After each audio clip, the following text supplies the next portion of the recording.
Richard, come to our pulpit and share what God has laid on your heart. Thank you. Thank you. I have to follow that. Woo!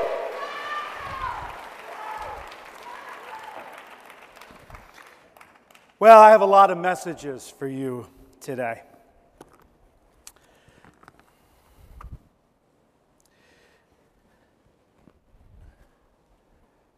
Thank you, Danny.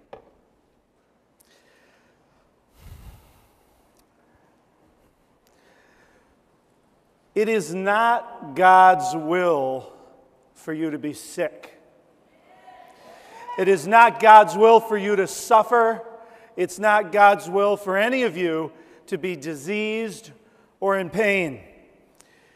Everyone can have a healing miracle and be free of all illness. Now, certainly we can pray to the great physician, the Lord Jesus, for that miracle, but I'm here to also tell you that the Bible has given us many words of God's divine gifts. Herbs right in our own backyard, Ezekiel 47:12, and the leaf thereof for medicine. Herbs and foods that I used in my clinic for 20 years and watched thousands and thousands of people have healing miracles from every disease known. So I'm here to teach you today how to create your own healing miracle in your life and give you specifics and even talk about herbs that you can use, creating your own natural healing programs to create a new life. I have faith. After 20 years in the clinic, my patients taught me everything. And I have seen the light when it comes to healing your body. I ran a clinic for the medical rejects. Most of the people that came to see me were already supposed to have been dead. The doctor said, well, you'll be dead by April. And sure enough, September, they were crawling in my door. Let me tell you here today that miracles happen every day in my clinic. Miracles happen all around me. I am very blessed. And I found that as I get older, I am more and more amazed by the power of God, by the power of nature, by the power of herbs, natural healing.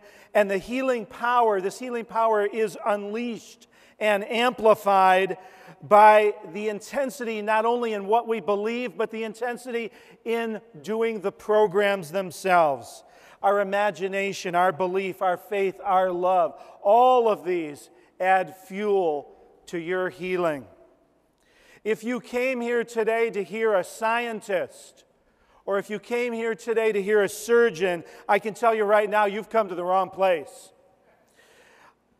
If you've come here to revive your spirit, you're in the right room. If you wanted to renew your faith in God, this is the place. If you wanted to relearn the power of God's divine gifts and miracle herbs, this is the place. If you wanted to rejoice in the power of having a healing miracle by living a natural lifestyle, again, you're in the right room. Stay in your seat. Don't leave. Let me tell you about me, because that's really where my story begins. I've been told not to pass this line, and I shall not.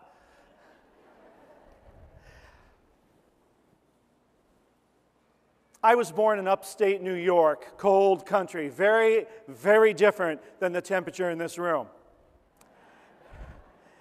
And one winter, when I was 11 years old, I heard a lot of moaning and crying and screaming. It woke me up. It was my father. He sounded very ill. My mother was crying. She said, please go in and sit with your father while I try to get a doctor on the telephone. And when I went in, my father was gasping for breath. His lips were blue. He was crying. He was in agonizing pain.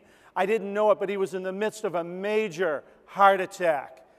During the hours that I sat with him, and my mother couldn't get anybody on the phone, we were in a snow emergency, and during those hours, he cried, he screamed, he lost bladder control, he vomited on me, he lost bowel control, and after many hours, he looked at me right in the eyes and he said, "I'm dead," and he slumped over in my arms.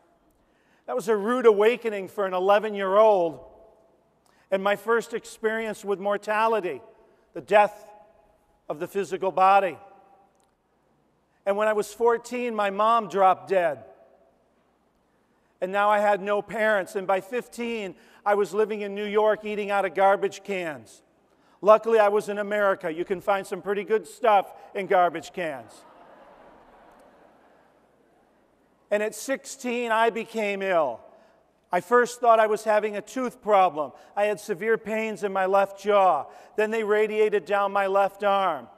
I began to pass out, have really pounding, thumping, pounding in my chest, and my chest became tight.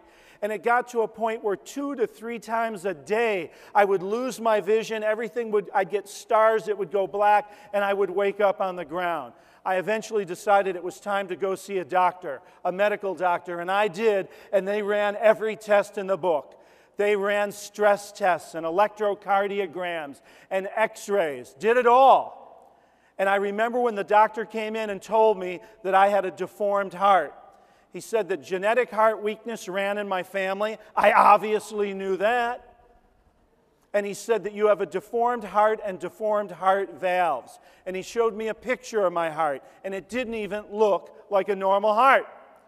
And he said, you need to have heart surgery, open heart surgery, or you will be dead by the time you're 20 years old. Because he said there is no way this weak heart and deformed heart, along with a valve that is hardly even there, would be able to pump enough blood to an adult body to keep you alive. So he said, we must do the surgery right away. But when he described the surgery, I was quite frightened. So I asked him if there was any other options. I asked him about prayer, and he said, there's no way. He said, you need heart surgery. And I said, what about exercise? What about changing things I'd eat? Because the health food stores were starting to open up in different neighborhoods. And he said, absolutely not. I said, what about my great Aunt Hattie? Because I had a great Aunt Hattie. She was like a grandma to me. And whenever me or my brother was sick, well, she would grab some herbs out of the backyard, grind them up, mix them into something horrible tasting, and shove them down our throat. And we called her a witch, but she was an herbalist. And we always got well, and I asked if there was any possibility there. And he said, look, you don't understand. The only way we can save you is open heart surgery. Well, what are you going to do? I had to do what my doctor was saying. I was falling down and passing out in severe pain 3 times a day. And you know what? I knew when he was talking to me that there was something very wrong inside me, and I felt I was going to die. So I entered into the hospital, moved into my room, and I was awaiting my surgery. And in hospitals, they tend to group you in rooms with other people. So they grouped me with a few other younger people that had heart problems. And I met a very good friend there named Bob. And we became immediate friends right away. He had the same problem as me. He was scheduled for his surgery a week before mine. He had his surgery, and the doctors came and told me he had died on the table. So now I got my dad, my mom, Bob, and at 16, it didn't take a genius to think who was next. I was scared to death. I remember pulling up my pants very quickly, getting my clothes out of the little closet in the hospital, and running out of the hospital. And I was going to do anything, but I was not going to have my rib cage sawed in half. I was not going to have it jacked open, and I was not going to have my heart removed and a knife stuck in it, because that didn't sound like a healing experience to me. So I walked, thank you, and I talked to everybody I could find. I asked them, what would you do? What can I do? And I did it all. I did everything I could find to heal myself. I worked on my food program. I came from a German family. We had blood for breakfast, lunch, dinner, and dessert. I thought vegetarianism was some kind of anti-German movement. Okay? I had no idea, but I changed what I ate, and I changed what I thought, and I changed how I moved my body and the clothes I wore. I changed everything. After 3 years, I could hardly recognize the person I had become. And after 3.5 years, I went back to the doctor because I felt I was well. And I went back to the same doctor and I said, I think I've healed myself. He was shocked. He was shocked because he said he didn't expect that I would still be alive. And I said, run the tests. I can feel something different in my body. I can feel a new heart. And he ran the tests, the electrocardiograms, the x-rays, the stress tests, the new echocardiogram. And when he came back to the room to show me, he had a look like he had been visibly shocked. Visibly shocked. And he said, if I didn't have the old pictures right here, I wouldn't believe this. But he says, your heart and your valves are no longer deformed. He said, you have a new heart. He said, this is a miracle. And I said, yes, I know it's a miracle, but I did a lot of work to make this happen.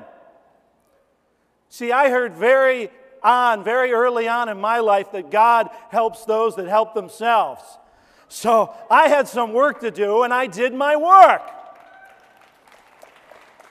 And he says, you don't understand, this is a miracle. And I said, yeah, but listen to what I did. And I started telling him about the carrot juice and the veggie burgers and the long walks and the different clothes and the different attitude. You know, with every organ in the body, there are emotions that will heal that organ and emotions that will kill it. And if you have a bad heart, you better learn how to love. You better learn how to give love and receive love, because with hate in your mind, you can't have a healthy heart. I learned that. And as I was telling him all of this, I think he was writing mildly delusional, schizophrenic. His eyes were rolling in his head. This went against what he was taught, what he learned in school. But I had a new heart. I had a new heart. Later on in life, as I decided to undertake natural healing and herbal medicine as my life's mission, I was in naturopathic school, and we had a big fire, and this hand was covered with flaming, boiling oil, this one right here. It curled up into a ball. I couldn't even open it up. I was in extreme pain. And I thought, no problem. You're talking to the person who healed their heart. I had a deformed heart and a valve that was half there, and I got a new heart and a new valve. A hand, no problem. But after about 3 or 4 days, I could see that I did some serious damage, so I went to visit a medical doctor, friend of mine, who referred me to another medical doctor who was a burn specialist, especially with hands. And when I saw him, he said, you have done some serious damage to this hand. He said, these are 4th degree burns. I didn't know what that was. He said, these are 4th degree, way beyond 3rd. 4th degree is when you've burned all the flesh all the way down to the bone. And I said, well, it doesn't look that bad because I had cleaned it up. And he said, look, and right here, he took the flesh off my finger. I'd put the other fingers down, but that isn't a very good gesture. So let's do it this way. He took the flesh off this finger right to the bone. It was just bone, no cartilage, no little ligaments or tendons. And then he put a clamp on my thumb and pulled the casing off like a cooked chicken. Then I could see the damage I had done.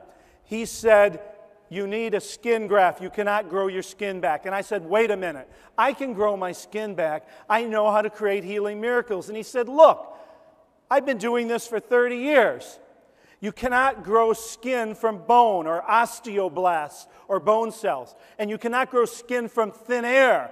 And I said, yeah, but what about, and I went through my program, healing herbs, prayer. I went through it from one end to the other. He rolled his eyes and he goes, you don't understand. You have nothing to grow your skin back. You'll get a massive infection. It could even kill you. You need a skin graft. Very convincing man. So I decided to have a skin graft. And the next thing he asked me to do was to take my pants down. And I didn't quite understand that. And he was looking at my rear end and drawing a picture on it, actually. And I said, well, what are you doing? And he said, well, this is where we're going to take the skin from. Now, can you imagine being in a doctor's office with a burn-off hand, and now they're talking about cutting into one of your favorite parts of your body that you use every day? I pulled my pants up so fast, I'm sure I'm in the Guinness record somewhere. And I said, that natural healing bell went off again to wake me up, to let me know that my body can heal itself of anything. All I have to do is give it the opportunity. So I walked again. And in 30 days, I had skin covering this hand. And my hand was working. And I went back to show that doctor. And when I walked in his office and he saw this hand, you could see him shake. And he goes, did you have a graft? And I said, no. And of course, there were no scars from the grafting process that they do. And he said, this is a miracle. And I said, yes, I've heard that before. And he said, this is a miracle. And I said, yes, it is a miracle. But look at what I did. And I started to tell him about my program, which was even better than my heart program, because I had learned more, and I knew new things to eat, and I knew 5 different juicers I could use now instead of just one, and new ways to move my body. And he said, you don't understand, son. He goes, I have been a burn specialist all my life. He said, this is a miracle. He said, it isn't even possible. And I said, you've spent your whole life sewing people's rear ends onto their hand. You have never, ever given the body a chance to see what is possible. That's what I do. I want to see how far we can take this, what kind of miracles we can have if we're willing to use some of the divine gifts that are just growing right in our own backyard. Thank you.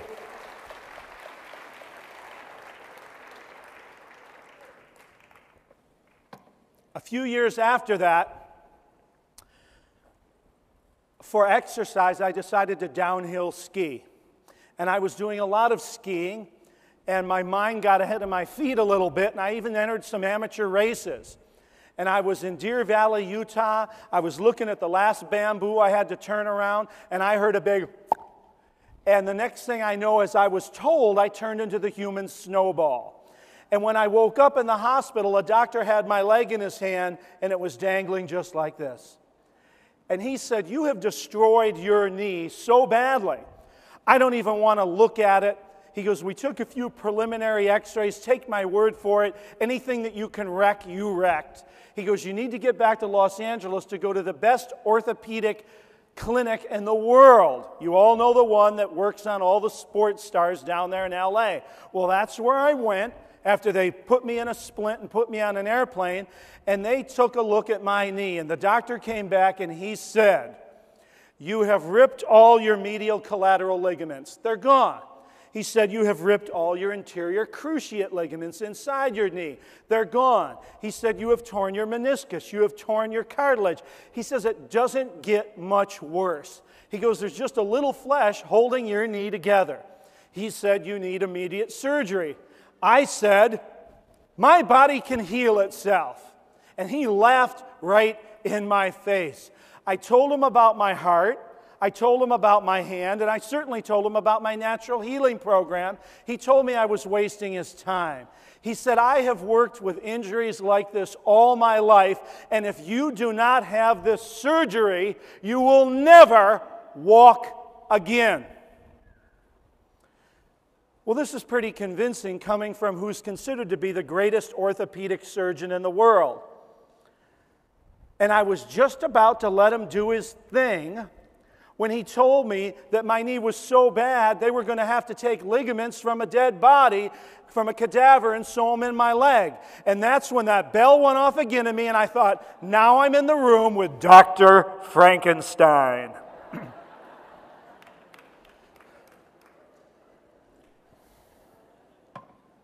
I'd like to say I walked out of his office, but that wasn't possible.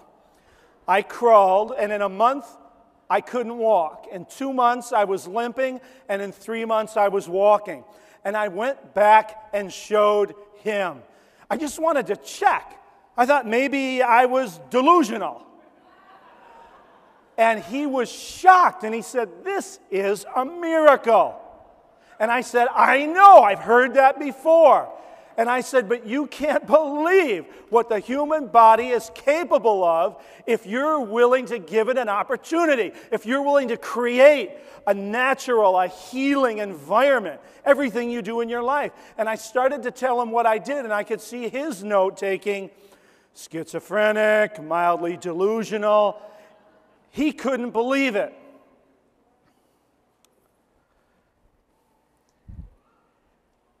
If I listened to and believed what the medical doctors told me,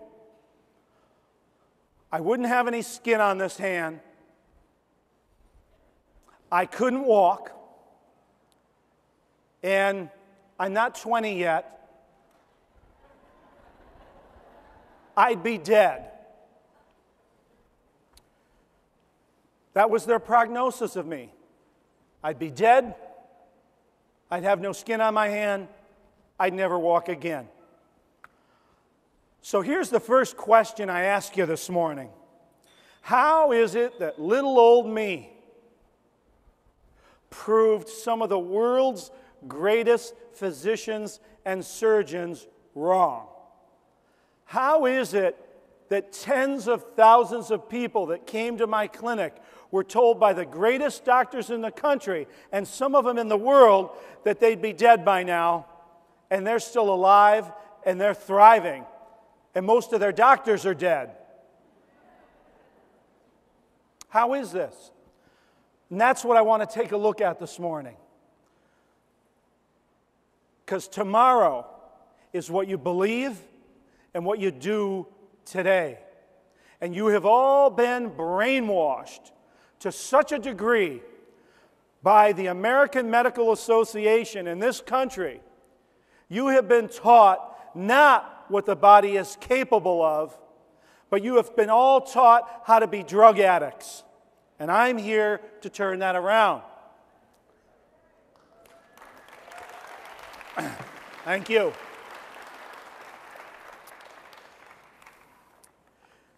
When you go to a doctor, the first thing they do is they give you a diagnosis. A diagnosis simply means what they think is wrong with you. They look at a number of symptoms and fit you into a category. It's called a diagnosis.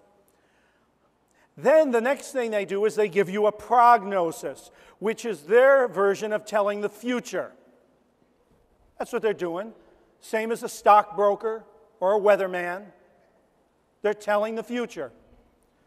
I can't tell you how many patients that came in my office that said that their doctor said they'd be dead a few months ago. How dare anyone say that? How dare any man or woman say that?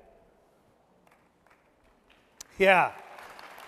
What were they trying to do? Stimulate the patient's immune system?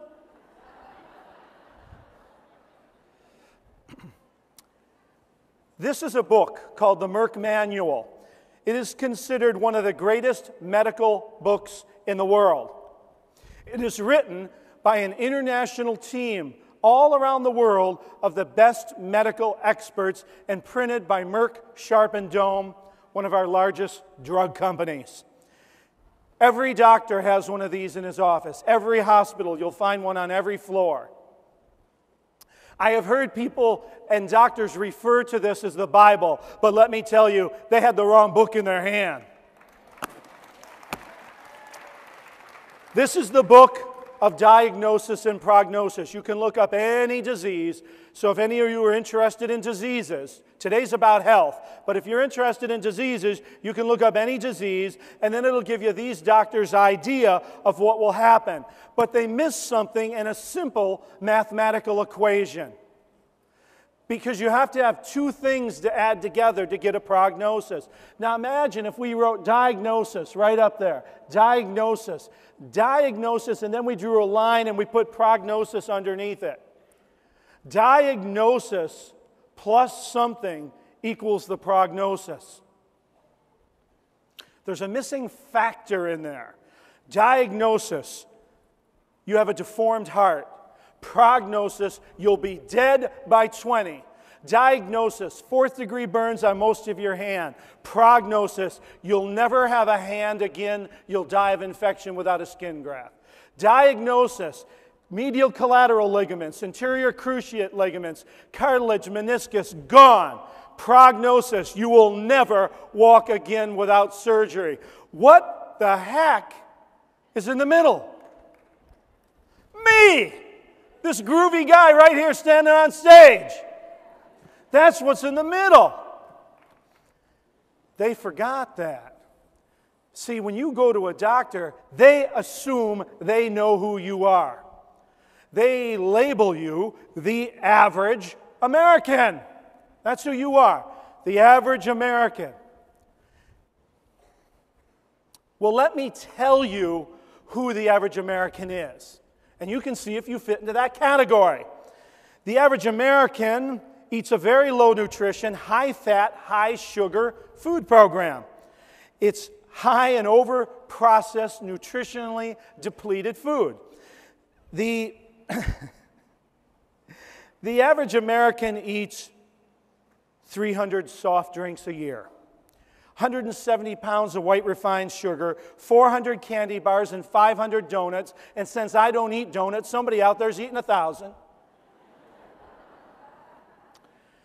The average American eats 12 entire 3,000-pound cows in their life. Now just imagine lying back for a moment and having a crane come in here and dangle a 3,000-pound cow and that going through your mouth, 12 of those, through your mouth, through your digestive tract, and through your bloodstream, and then you'll pray to God that it'll even come out of your body.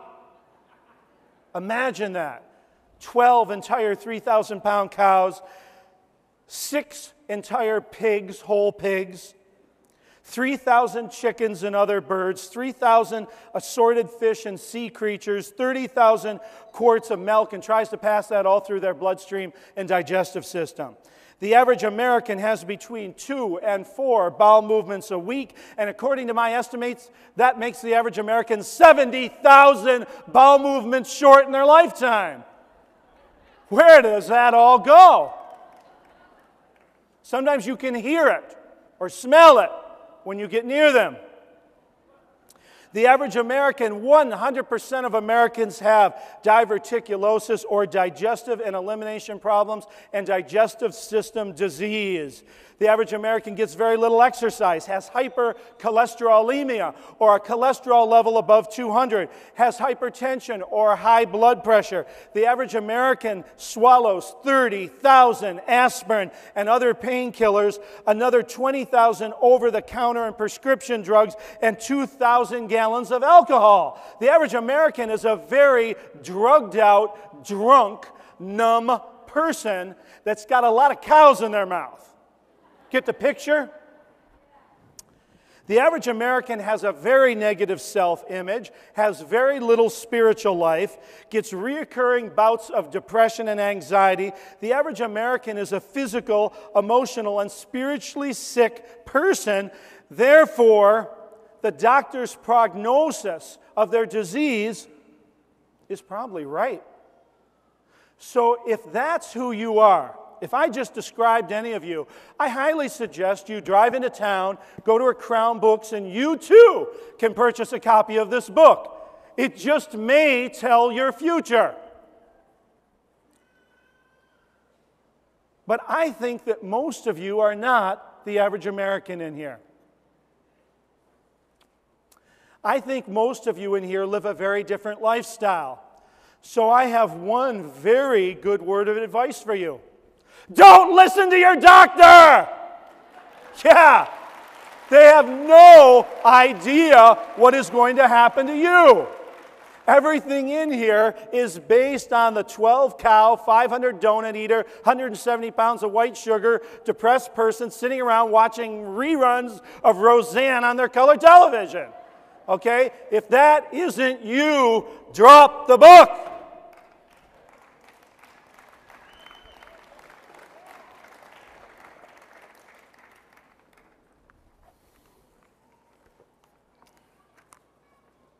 If you live an above average lifestyle, if you are not the average American, if you make different choices in what you eat and what you drink and what you think,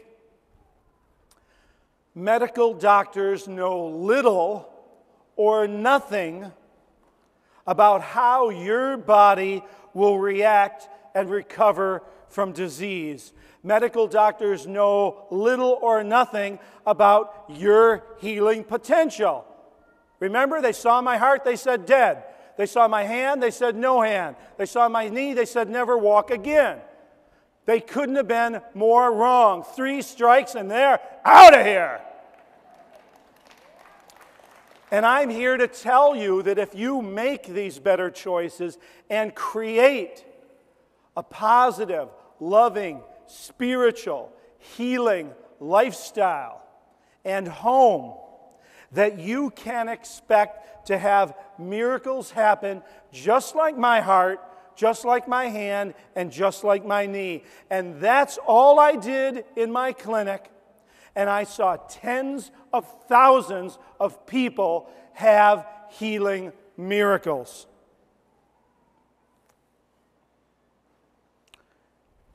Doctors aren't bad guys and gals. We just asked for it. We said, hey, doc, I got a headache. They said, well, let me run some tests. We said, hey, man, I got to get back to work. Give me some dope. Give me something that'll take the pain away. As a doctor, I know there can be a lot of reasons for a headache.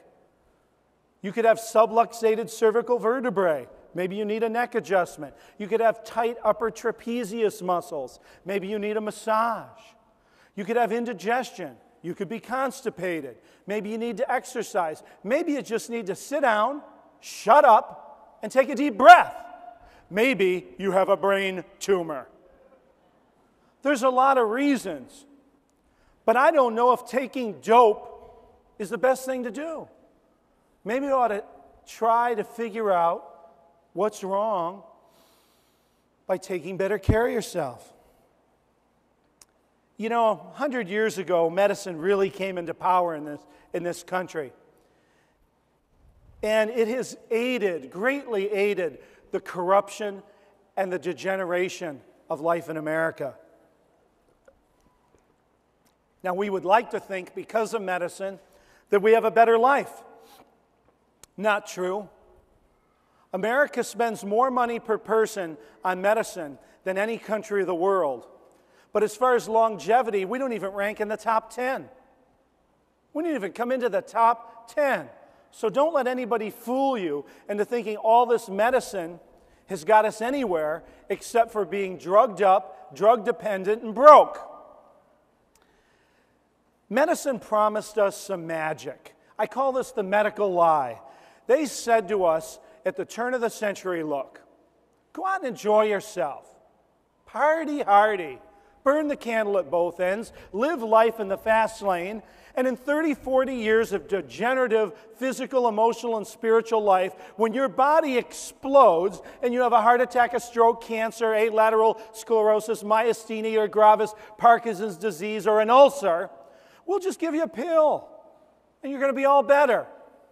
And what we have been seeing and what we have proven in the last 100 years is that doesn't work, does it? There's no cure for cancer, according to medicine. There's no pill to give you. They're still hoping for one. There's no pill cure for diabetes. Nobody's getting a better pancreas from taking insulin. In fact, your pancreas gets worse from taking insulin. There are no chemical cures for anything. And any one that you think might be a cure, if you check back far enough, it wasn't a cure. It just made things worse. I'll use an example. Anybody that goes to medical school today will learn that there are areas of your body called lymphoid aggregations. The tonsils, which you have 3 sets of, the Peyer's patches in the small intestine and the appendix. They are not any longer looked at as bad guys. They're looked at as parts that your body needs. There's only one area in your body that your B cells, using immunoglobulin, can create the antibody for poliomyelitis, and it is in the tonsils.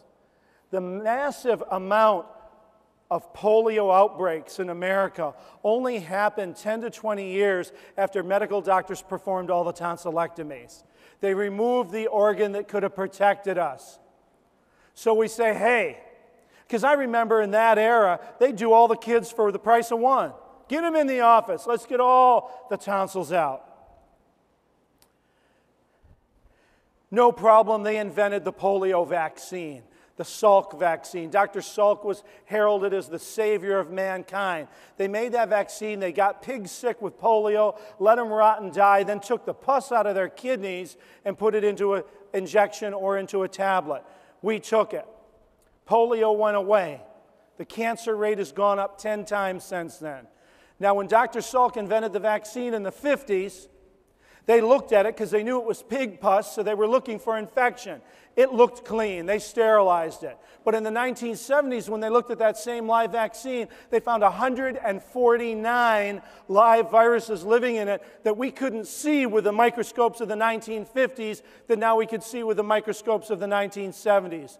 Just one of those viruses has been named by Harvard as the SV40 virus, which is now found inside almost all cancer cells. And as I said, the cancer rate at the turn of the century was 1 out of 25, and today it's almost 1 out of 2. So where did we get with this wonderful medicine?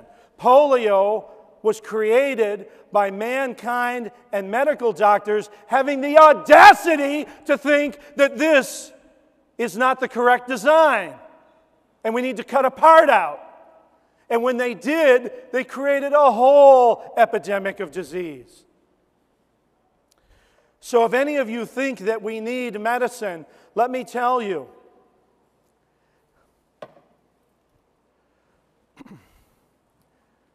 it's estimated that today in America, medical doctors, due to drug surgery, the after effects, accidentally kill 1 million people a year in America. 1 million people. In California and in the United States, it's estimated that 1,500 people are accidentally killed a year by handguns and rifles and shotguns, all guns. Now, if that's true, I propose a 6,660-day wait. Interesting number, isn't it?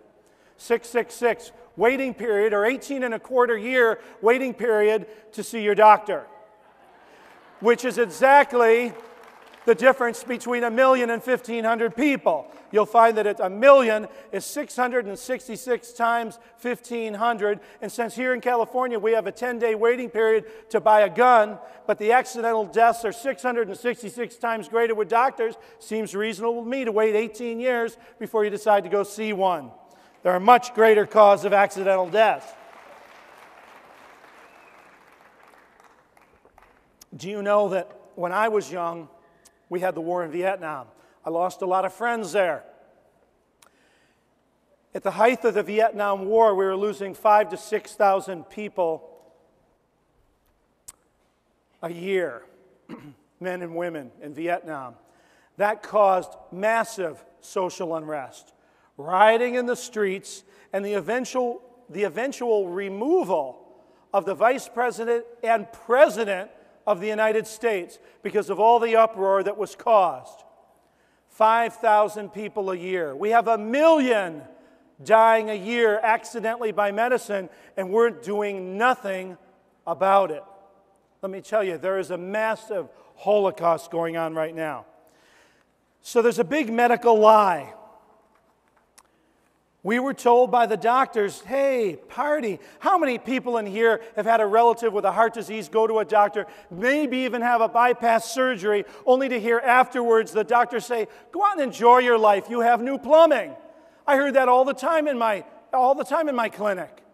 Many of us have been told by our doctors, just go enjoy yourself. We put you all back together, fine. No responsibility.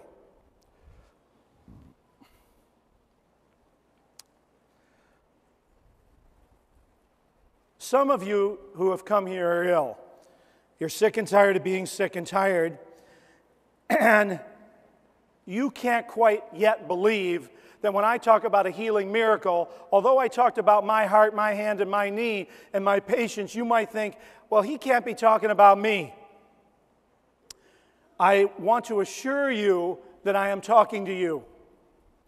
In my clinic, I have seen leukemia melt away. I've seen last-stage neurological disorders like myasthenia gravis, where the patients were blind and choking to death on their own saliva, healed in a few hours.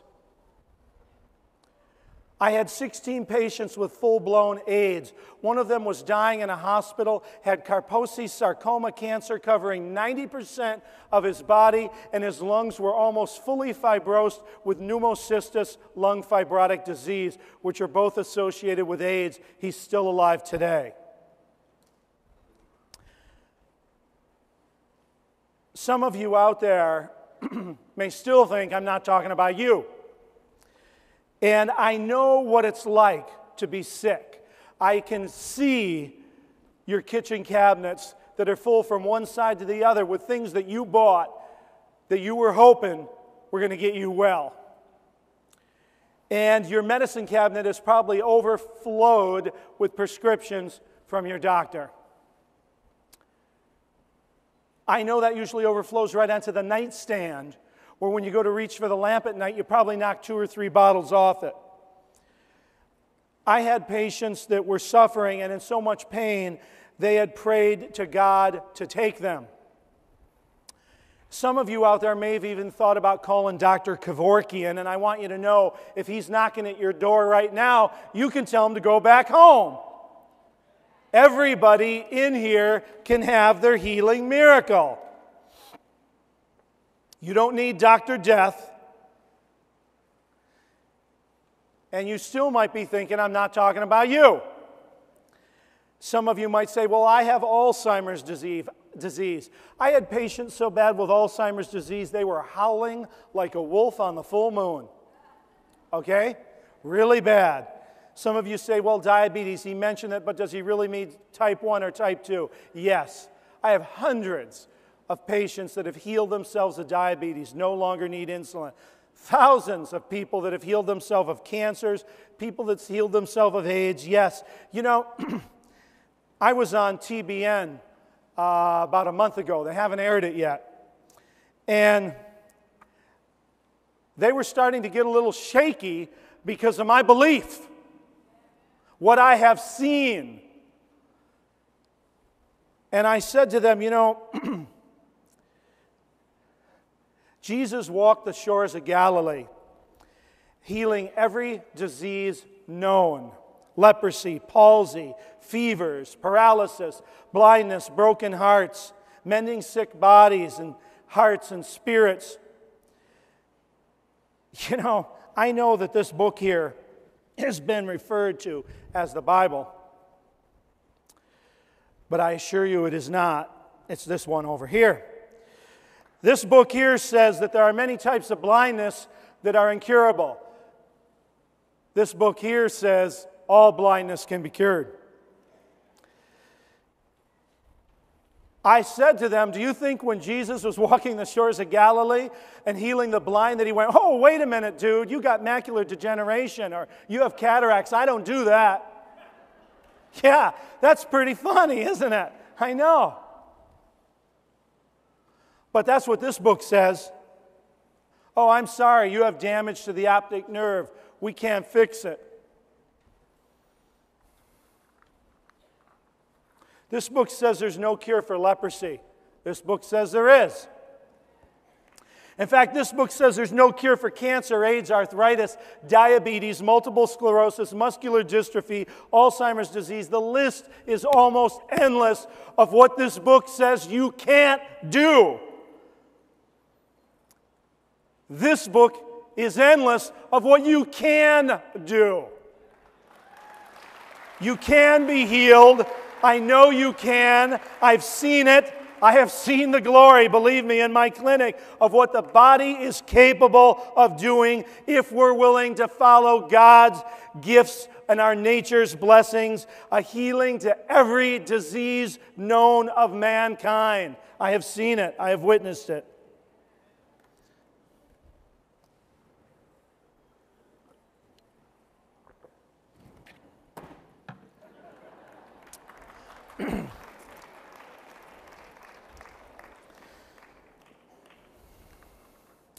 Tomorrow is what you do and believe today.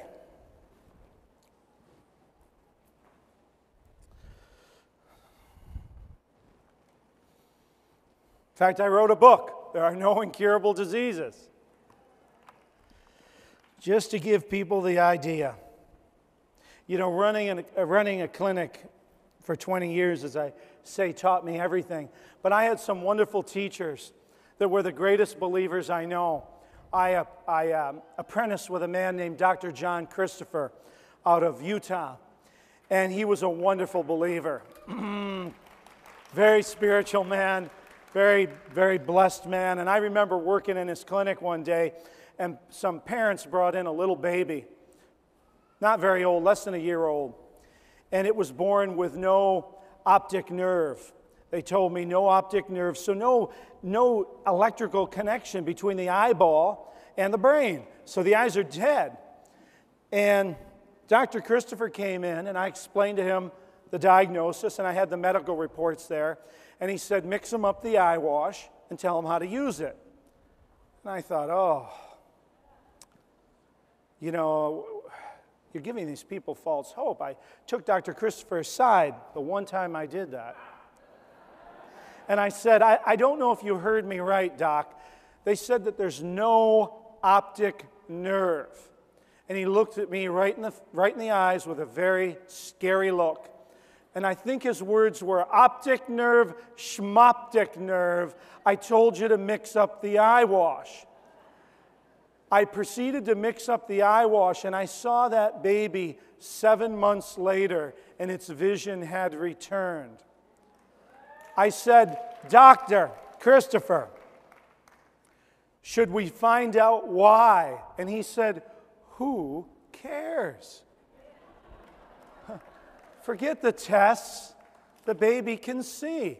And I really learned so much because, see, my belief was a little shaky before I trained with some of these great doctors, but they whipped me in the line pretty quick.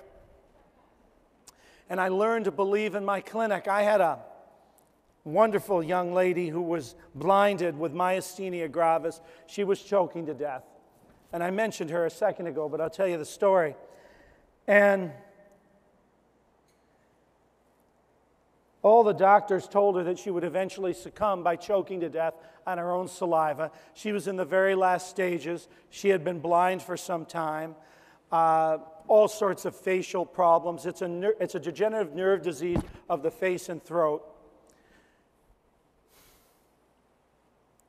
I got her and I sat her down and I told her that she could heal her body. And she did something extremely radical. She believed me. In 24 hours, all her symptoms were gone. Before the juice had a chance to really work and the herbs to take hold in her body, just the power of believing in something positive. Do you know that an immunologist will tell you that on the surface of all your immune cells are neuropeptide receptors? Now, what the heck is that? Well, every time you create a thought in your body, your brain creates a chemical, and they call that a neuropeptide. So you know how it feels when someone pulls in front of you and you wish you had those laser beams like in Star Wars? You could just make their car go away? That's a neuropeptide. How about when you know you shouldn't, but you hate something, someone, or your dog? You know what that feels like in your body? Not very nice. How about when you love, when you are blissed out and you are in love. In love with the person you live with, in love with God, in love with Jesus. You feel that love moving through your whole body. Science says that's a neuropeptide. Well, the point I'm trying to make is they have found a neuropeptide receptor on all your immune cells. Because of that, science has now deduced, I don't like saying deduced, science has deduced that your immune system is listening to and reacting to your emotional dialogue. If it wasn't, there would be no need for a brain chemical receptor on an immune cell. Let me say that again. Your immune system is listening to and reacting to your emotional dialogue. What is going on in your mind? One of the first steps of healing yourself is believing that you can do it, and not this thing. Believing in the possibilities. Remembering what I said up here about my heart, my hand, and my knee. You know what my crime was? I believed. I believed I could be well. Therefore, my body healed itself. I believed that God's divine gifts that were growing in my backyard could heal me. Therefore, they did. Tomorrow is what you believe and do today. And when I got my patients empowered with what a divine healing they could have, what a miracle is waiting for them, some of them didn't wait for the herbs or the foods. They just had their miracle on that power. So one of the reasons so many people in my clinic got well was not just because I kicked them, but because of my passion and my enthusiasm in getting them to become believers.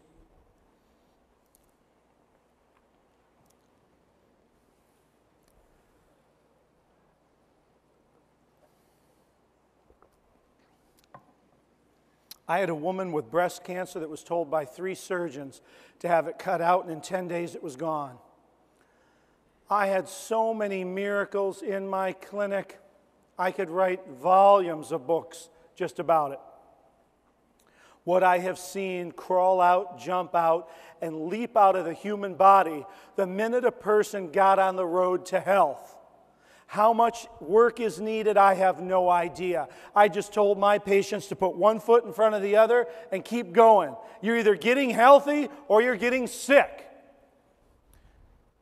How do you get well? Very simple. Stop doing what you do that makes you sick. And start doing what you will do that'll make you healthy. It's that simple.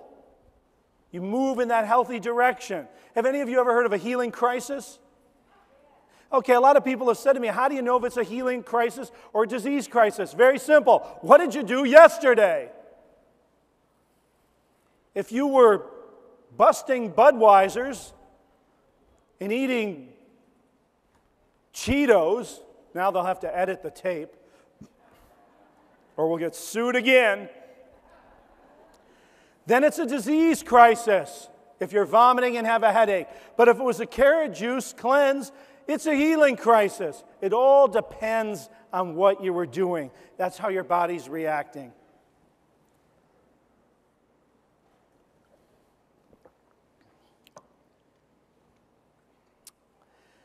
I'd like to tell you about a couple tools I used in my clinic to help my patients get well.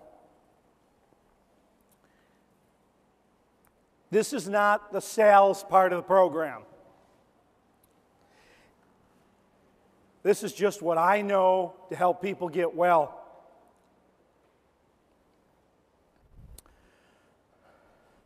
Early on in my practice, I used to use a lot of vitamins on myself. It's coming back. The book always comes back to me. Thank you. I'll need to throw it again in a few minutes, so I appreciate that very much. No, I'll take it. Thank you. Next time I throw it, I'll throw it much farther. You won't be able to retrieve it. I took a lot of vitamin C. Anisha, are you out there?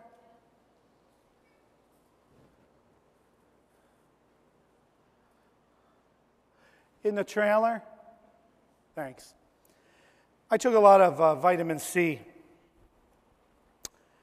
a lot of ascorbic acid. I was taking up to 10 grams a day or 10,000 milligrams of ascorbic acid. And after 5 years of taking that, science discovered that you can't assimilate ascorbic acid on its own. It has to be mixed with a vitamin C complex. No problem. I started taking vitamin C complex with hesperidin, rutin, and bioflavonoids. For about 5 years, I took ascorbic acid with hesperidin, rutin, and bioflavonoids, and then science said, you can't assimilate ascorbic acid with hesperidin, rutin, and bioflavonoids without calcium being present. Another 10 years down the drain. So I started taking vitamin C ascorbic acid with bioflavonoids, hesperidin, and rutin, and calcium.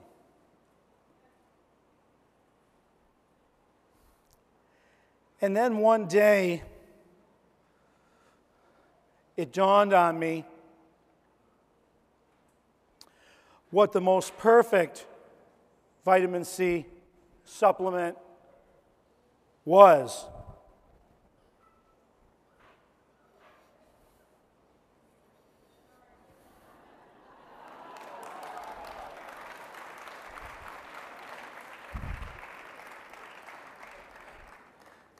Ascorbic acid, hesperidin, rutin, bioflavonoids, calcium. And you know what else? Everything else that we will discover in the next 2,000 years. Numbers and names that I don't even know. And what about life? What about the power of planting something in the ground and have its ability to grow a tree? You don't get that out of a pill. And using vitamins, I didn't see a lot of changes in my patients. Using a juicer and live foods and raw foods, I saw big changes. So I decided to go on the road to visit manufacturers of vitamins to see what they were making. Because I had assumed that they were grinding up brown rice and vegetables and beetroot into a powder and putting it in a pill. Maybe juicing and freeze-drying it, I don't know. And when I went around it, I was quite shocked to visit these manufacturers. And at all of them, I just saw big drums of chemicals. Big drums of white powders, usually from the two major chemical houses in America. The same material I saw at drug companies. I remember looking at one of the barrels, and it said, B12, cyanocobalamin. You see that on a lot of vitamin labels. I asked, what is that? I had never heard of cyanocobalamin. I thought maybe it's a fruit or something that I don't know. And they said, well, we're not sure either. And they went and asked a guy in the lab. They came back and they said, it's mylogannite. And I thought, oh, it's mylogannite. Then it dawned on me, I didn't know what that was. And I said, what's mylogannite? See, I'm that kind of guy. I just keep asking questions, so we either come down to a food or it's not a food. They didn't know, and when they researched it, they came back and they said, well, it's activated sewage sludge. Now, you manufacture vitamin B12 in your intestines. That's what your body does. So in order to manufacture it a lot commercially, they buy sewage sludge. Now, I thought, wait a minute, I'm in the business of getting this sludge out of people, not having them eat it. But see, science sees very little, very myopically with these things. And when it looks at this, it just sees a bunch of chemicals. But I dare a scientist to make one of these in a laboratory. It will never happen.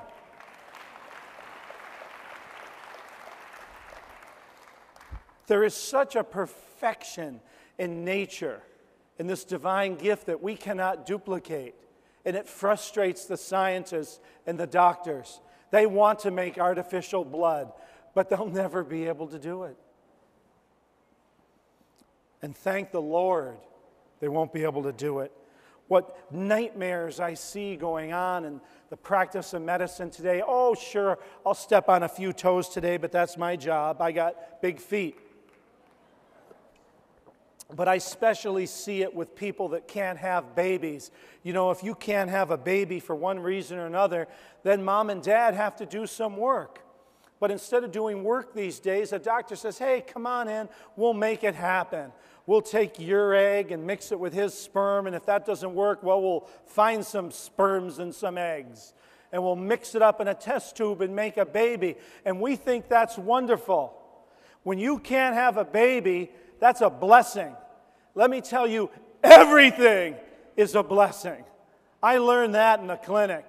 It may look like cancer, but let me tell you, it's a blessing. I thank the Lord every day that I had a deformed heart and that I burned my hand off and ripped my knee up, because it sent me on a journey, on a path that changed my life. In 1969, I was at Woodstock. I was so stoned, I couldn't get down the hill to hear the bands. Okay? I thank the Lord for a deformed heart, or I'd still be on that hill. Really?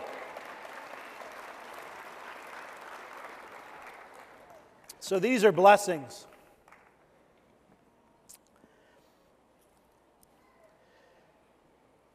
Minerals, I don't know, I know what I was talking about. So science will look at a man and a woman that can't have a baby and say, hey, we can make it easy on you. We can make it happen. What kind of future generations do you think we are creating by going against God or nature and forcing couples to have babies that physically or emotionally or spiritually aren't able to do that? Is this really helping us out? Think about it. Think about it. There's a reason. You know what the greatest way to become fertile is? Get healthy. Get healthy, and you will become a fertile turtle. You ladies will be able to get pregnant just by thinking about it, and you guys will have sperm that are the strongest swimmers that can go from here to that door before they run out of breath. Think about it. That's all I did with my patients in my clinic, was got them healthy, and every one of them who wanted to were able to have children. But doctors say, hey, you don't have to get healthy. See, it's a natural process to weed out the weak. You see it. This isn't the German in me. Don't get worried now. You see it, whether it's with pea pods or wheat or fruit.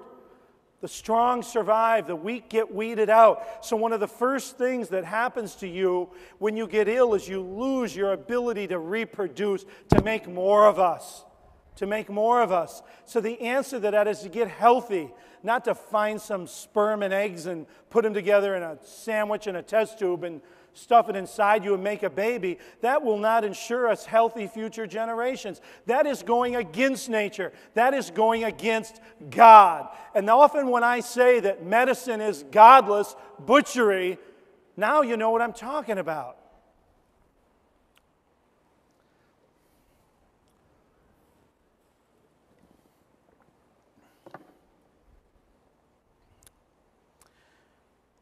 I remember as a kid watching the Three Stooges, and they would eat the shell of the oyster and throw the oyster away, and we would laugh. And most of our calcium supplements today are made from oyster shells. It's the same stupid thing. This idea that we can eat rocks and assimilate them.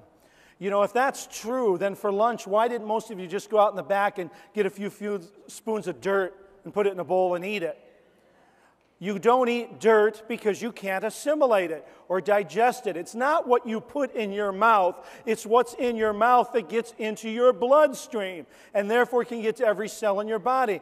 And people shouldn't eat dirt because you can't digest it and you can't assimilate it. Dirt is the perfect food for plants and herbs and trees, because they can transmutate it. They can assimilate dirt and turn the iron that's in the ground into the beet, turns it into its own cell structure, and then you can assimilate it. But so many of the mineral supplements on the market today are dirt, are rocks, are stones, are old animal bones. are metals. And they may be very high in a particular mineral, but that same high level of mineral is just going to end up in your toilet. You're just going to poop it out. That's a medical term. So, eating dirt and toxic chemicals is not good nutritional science, although that's mainly what you'll see for sale in vitamins and minerals. So I decided to get my patients on a juicer. And then I saw a big difference. And people often say to me, which juicer, Dr. Schulze? I don't care. Get them all. That's what I have at my house. Okay? If we're doing watermelon, I always pull out the Champion. It does watermelon better. If I'm doing greens, I get the Green Power. Or carrots, I get the Green Power. Sometimes I pull out the Norwalk if I feel like exploding a bag of pulp all over my kitchen. It's just a matter, don't be cheap with yourself when it comes to getting well. So many of you will buy the best premium grade multi-viscosity 10W40 oil for your car, but then when it comes to your food, you'll buy the cheapest stuff on discount that's semi-rotten they're selling at half price. You are your best investment. If you spend $2,000 on health tools and a juicer, that's just a half a day in a hospital. And it'll keep you out of the hospital. It's probably outside of your house. Maybe one of the best investments with your money you can make is putting it into you. Putting it into you. Taking care of you. You think, well, I want to take care of my kids, have a pension, have some money, send them to a good school. You know what's better for your kids? You being here. Yeah, that's what your kids need. My dad worked 2 jobs to move us to the suburbs so I could go to a better school, so he could have a heart attack and die when I was 11, and my mom when I was 14. Not only did his plan backfire, but you know what I really wanted? Him! Think about it. Your best investment is you, taking care of you. And you sometimes will wonder, well, how can I convince my children to follow this path? Because I used to follow a different path. I used to follow a different physical path and a different emotional path and a different spiritual path. And now I'm a changed person. How can I possibly convince my children to follow this path? Just do it. I don't mean to sound like Nike, but just do it. Follow the path. You will shine. Believe me, they will want you. People always come up to me and say, I wish I could get a pint of you, Dr. Schulze, inject it into me. Well, that's from following the path, from making the good choices, from creating my home to be a beautiful reflection of nature's blessings. Come in my kitchen, you can hardly get in there through the crates of fruits and vegetables and move around the juicers. That's what you hear buzzing all day long. I always tell them, don't juice before 8 o'clock. I might want to sleep in. But I always wake up. Create that lifestyle. The best way to excite the people around you to be healthy is just be healthy. Because it's vital, it's strong, you'll have fun, and people will want a piece of it. So, I decided one day to look at the herbs and plants and foods that we have been blessed with and pick ones that I knew were highest in a particular vitamin or mineral. And I went to blue-green algae, spirulina and chlorella, one of the highest natural source of protein on the planet. But you don't get all the other bad stuff with it that you get from eating a cow. Highest natural source of protein on the planet. Scientists discovered natives in North Africa harvesting the algae, drying it and eating it. And when they examined it, they found it to be 80% protein. Up until then, the highest natural source of protein on the planet was animal foods and legumes at about 15%. 20%. Blue-green algae are 70, 80% protein. I used to go and swim in the ponds when I was a kid. My dad said, whatever you do, don't get that pond scum in your mouth. And now we pay what, $100 a pound for it? My dad wasn't right about everything. One of the highest natural sources of beta-carotene, the major cancer prevention nutrient, beta-carotene, has almost every vitamin and amino acid known. All the nutritionists argue over which one's better, chlorella or spirulina. And while they're fighting, I put them both in superfood. Because my only goal was to help people get well, not fight a nutritional argument. Running a clinic is very different. You look at people every day, eye to eye, and they're sick and they're dying, and all you want to do is help them get well. So I put them both in. I put in beets and spinach, power iron foods. For minerals, I went to the ocean for the dulse seaweed, one of the highest sources of organic minerals from the ocean. I put in the grasses like wheatgrass and barley grass and alfalfa grass, God's vitamin and mineral pill right there. And I mixed it up, and it's all raw, and it goes into your bloodstream because see, spirulina, chlorella, Saccharomyces cerevisiae, nutritional yeast are all single-celled nutrients. They go in your bloodstream immediately. That's why when my patients, see, I made this for my patients with cancer, leukemia, people that were anemic, that were dying. I had one man that we called him the invisible man. His skin was translucent. It looked like he was always bleeding. So I made this for my sickest patients. Never thought about taking it myself or using it for healthy people. And I saw people turn around instantly. So one of the first rules I learned in the clinic, whether you use my superfood, whether you use a juicer, whatever, is get nutrition into your body. Every aspect of modern life is destroying nutrition, from stress to pollution. You name it, is destroying nutrition. We are all nutritionally depleted. Most of the food that's grown today, unless it's grown well or organically, you're almost burning up more energy by chewing it than you get out of swallowing it. Thank you.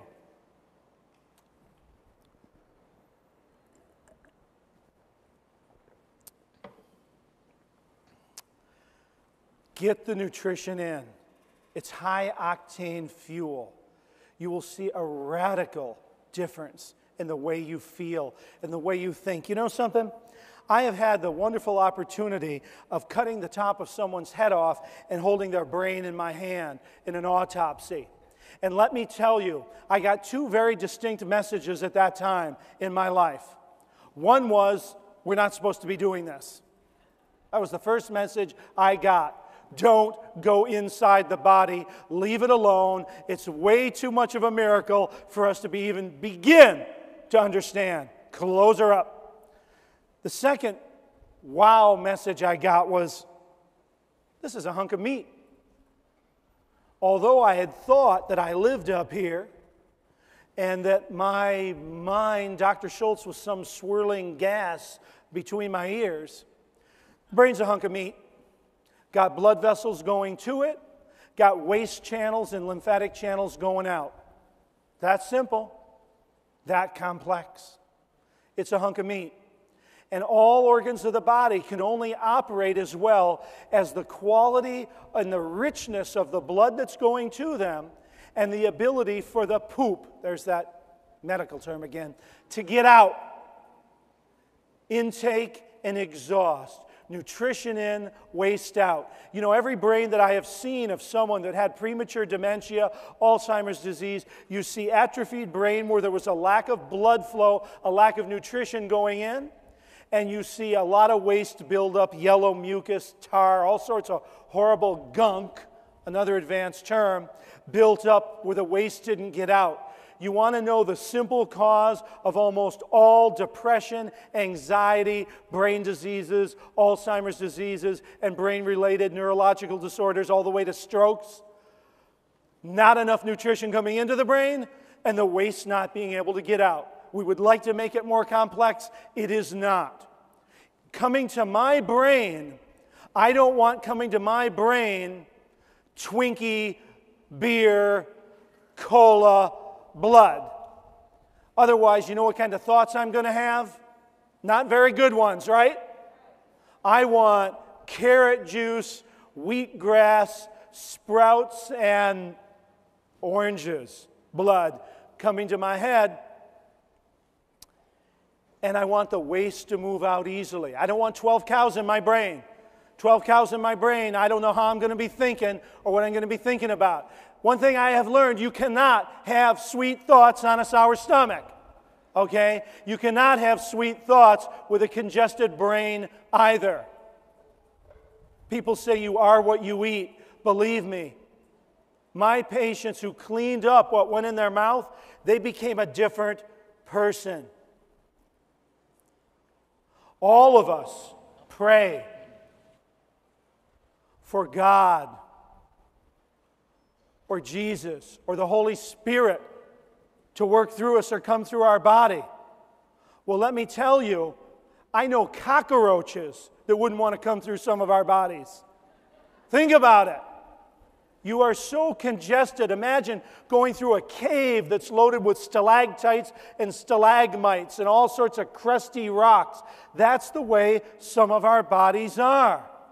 And you will not believe the difference that can take place when you get nutrition in and the waste out. Just in your brain.